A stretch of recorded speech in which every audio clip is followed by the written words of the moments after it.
क्या आप जानते हैं जिस इंसान का चेहरा आज आप देखना भी पसंद नहीं करते हैं, कभी उसे पाने के लिए आपने भगवान से मिन्नतें की थी।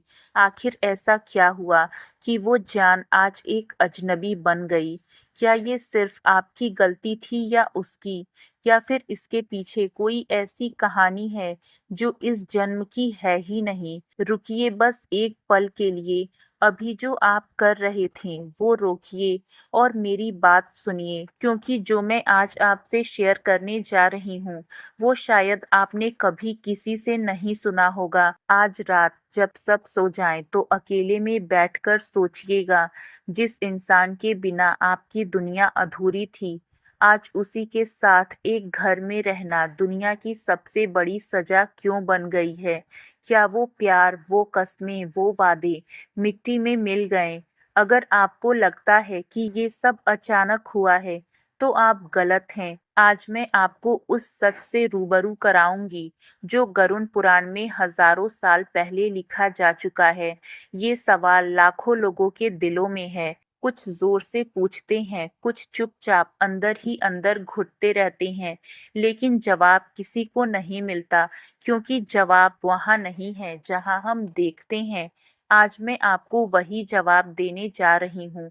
सांसें आपकी है, धड़कन आपकी है, और फैसला भी आपको अपना ही लगा था। लेकिन क्या उस इंसान से मिलना सिर्फ एक इत्तेफाक था जिसे आप आज अपनी जिंदगी की सबसे बड़ी भूल मानते हैं? सच तो ये है कि आप दोनों का मिलना एक सोची समझी साजिश थी, कुदरत की। एक ऐसा हिसाब जो सदियों पुराना है। अभी जो कर रहे हैं उसे रोकिए, क्योंकि जो मैं कहने जा रही हूँ वो आपके कलेजे को चीर देगा। सोचिए एक पल के लिए, इस दुनिया में आज 8 अरब इंसान हैं। हर देश में करोड़ों लोग हैं, हर शहर में लाखों, हर गली में सैकड़ों। फिर भी आपकी जिंदगी में वही एक खास इंसान क्यों आया? उसी से नजरें क्यों मिली? उसी की आवाज आपको अच्छी क्यों लगी? उसी के साथ आपने 7 फेरे क्यों लिए? क्या ये सिर्फ इत्तेफाक था? नहीं, इत्तेफाक सिर्फ वो लोग मानते हैं जिन्होंने अभी तक जिंदगी की गहराई नहीं देखी। हर मुलाकात के पीछे एक कारण होता है, हर रिश्ते के पीछे एक इतिहास होता है, और उस इतिहास की शुरुआत इस जन्म से नहीं हुई। जब आप मंडप में बैठे थे, हाथ में हाथ, आंखों में सपने, दिल में उम्मीद, आपको लगा होगा ये मेरी पसंद है, ये मेरा फैसला है, मेरी खुशी है। लेकिन अगर मैं आपसे एक कड़वी बात कहूँ, वो फैसला आपका था ही नहीं, जिसे आप मेरी मर्जी समझ रहे थे। वो एक पहले से लिखी हुई कहानी थी, एक ऐसी कहानी जो आपके इस जन्म से भी पहले लिखी जा चुकी थी। आप सोच रहे होंगे ये कैसे हो सकता है, मैंने खुद चुना था।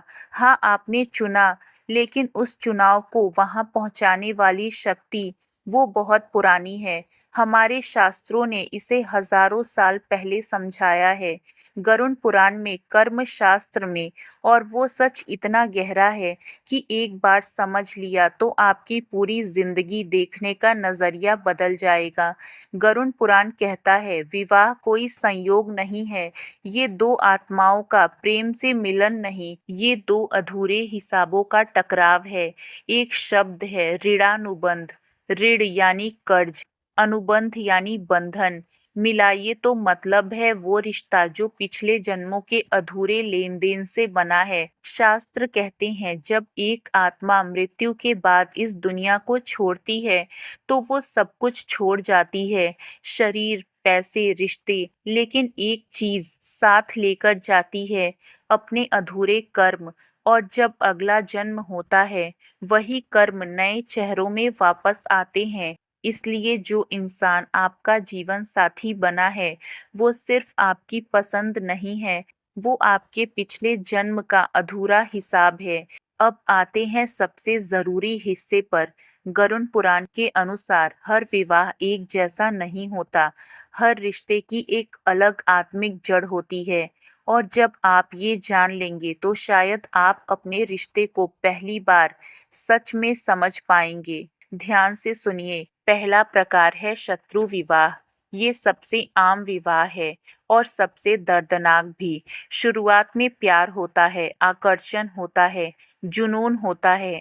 आप सोचते हैं यही वो इंसान है जिसके बिना जी नहीं सकते। लेकिन धीरे धीरे छोटी छोटी बातों पर झगड़े होने लगते हैं, अपमान होने लगता है, ताने मिलने लगते हैं, एक दूसरे से नफरत बढ़ने लगती है। आप सोचते हैं ये इंसान इतना कैसे बदल गया। असल में वो बदला नहीं, वो अपने असली रूप में आया है। वो अपना हिसाब लेने आया है। पिछले जन्म में शायद आपने उसे कोई गहरा जख्म दिया था और इस जन्म में वो आपको वही दर्द महसूस कराने आया है। जब हिसाब बराबर होता है तो रिश्ता टूट जाता है और जब ये चक्र पूरा होता है तो रिश्ता टूट जाता है। यही है शत्रु विवाह। तलाक इसलिए होते हैं। दूसरा प्रकार है कर्ज का रिश्ता। कुछ रिश्तों में एक बड़ी असमानता होती है। एक इंसान हमेशा देता है, दूसरा हमेशा लेता है। एक कमाता है, संभालता है, समझता है, दूसरा सिर्फ लेता जाता है। ये भी संयोग नहीं है। पिछले जन्म में आपने लिया था, अब आपको देना है। ये एक आत्मिक लेजर है। जब तक हिसाब बराबर नहीं होता, ये इम्बैलेंस चलता रहता है और जैसे ही कर्ज पूरा होता है, रिश्ता अपने आप खत्म हो जाता है। कभी तलाक से, कभी मृत्यु से, कभी दूरी से, लेकिन हिसाब पूरा होता है। तीसरा प्रकार है उदासीन विवाह। ये सबसे खामोश रिश्ता है और मेरी नज़र में सबसे दर्दनाक भी।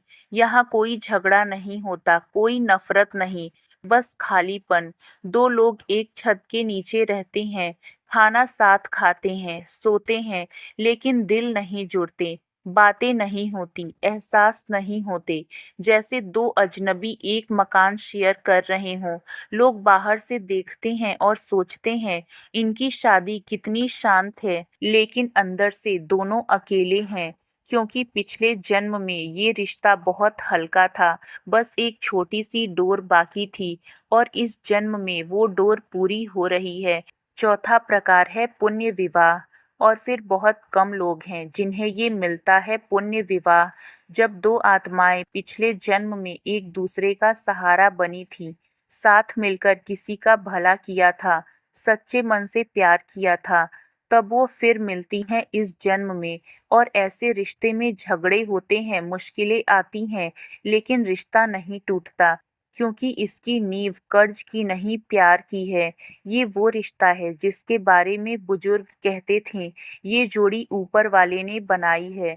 अब खुद से पूछिए आप किस रिश्ते में हैं। अब एक और सवाल जिसे लोग पूछने से डरते हैं, अगर शादी इतना पक्का बंधन है तो बीच में कोई तीसरा क्यों आता है? चीटिंग क्यों होती है? क्या वो लोग बुरे हैं? क्या उनमें कोई कमी है? हो सकता है कि हाँ, लेकिन गरुड़ पुराण इसका एक और जवाब देता है। कभी कभी हमारा अधूरा रिश्ता किसी और आत्मा से भी होता है। पिछले जन्म में एक अधूरा प्यार था, एक अधूरी कहानी थी। वो आत्मा भी वापस आती है और जब वो मिलती है, एक अजीब सा अनजाना सा खिंचाव महसूस होता है। लोग उसे प्यार समझ लेते हैं, लेकिन सच्चाई ये है, ये प्रेम नहीं, ये अधूरा कर्म है। और जब आप उस कर्म को समझते हैं तो उसकी शक्ति कमजोर पड़ जाती है। अब जानते हैं तलाक क्यों होता है? तो गरुड़ पुराण कहता है, हर रिश्ता निभाने के लिए नहीं आता, कुछ रिश्ते खत्म होने के लिए आते हैं, ताकि जो अधूरा था वो पूरा हो सके, जो हिसाब बाकी था वो चुक सके। और जब वो हिसाब पूरा हो जाए तो उस रिश्ते का काम खत्म हो जाता है। और ये बहुत ज़रूरी है। अन्याय सहना धर्म नहीं है। अगर कोई रिश्ता आपको तोड़ रहा है, आपको हर रोज दर्द दे रहा है, आपकी आत्मा को कुचल रहा है, तो उससे बाहर निकलना भी ज़रूरी है। खुद को बचाना भी धर्म है। तो अब सवाल ये है, क्या हम हमेशा इसी चक्र में फंसे रहेंगे, हर जन्म में वही दर्द, वही रिश्ते, वही हिसाब? नहीं, एक रास्ता है और गरुड़ पुराण वो रास्ता बताता है। दो शब्द, साक्षी भाव और क्षमा। साक्षी भाव यानी देखना, बिना जज किए, बिना नफरत के। जो हुआ उसे समझना, ये रिश्ता मुझे क्या सिखाने आया था, ये दर्द मुझे क्या बताना चाहता है। और दूसरा क्षमा। सुनिए ध्यान से। नफरत एक नया कर्म बनाती है, क्षमा उस कर्म से मुक्ति देती है। जब आप उस इंसान से नफरत करते हैं जिसने आपको दर्द दिया, तो आप उससे एक और जन्म के लिए बंध जाते हैं। लेकिन जब आप उसे माफ करते हैं, तो वो डोर टूट जाती है। आप दोनों आजाद हो जाते हैं। आज रात आंखें बंद करिए और मन ही मन कहिए, जो भी हमारा हिसाब था आज मैं उसे खत्म करता हूँ। मैं तुम्हें माफ करता हूँ और मैं खुद को भी माफ करता हूँ। धीरे धीरे आपकी ऊर्जा बदलने लगेगी। अगर आपकी शादी टूट गई है या आप किसी दर्दनाक रिश्ते से गुजरे हैं, तो खुद को दोषी मत मानिए। आपने शायद एक पुराना कर्ज चुका दिया है, आपने एक बोझिल कहानी को खत्म कर दिया है। तो आज से खुद को कोसना बंद करिए।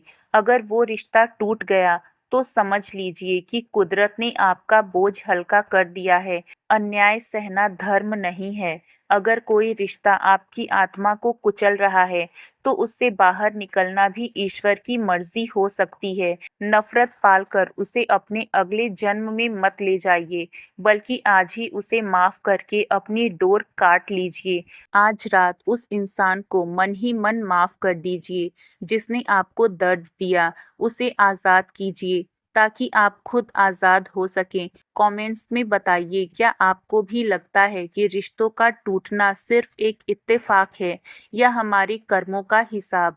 और अगर इस वीडियो ने आपके दिल के किसी कोने को छुआ है, तो इसे उस एक इंसान को ज़रूर भेजिए जिसे आज इन शब्दों की सबसे ज़्यादा ज़रूरत है।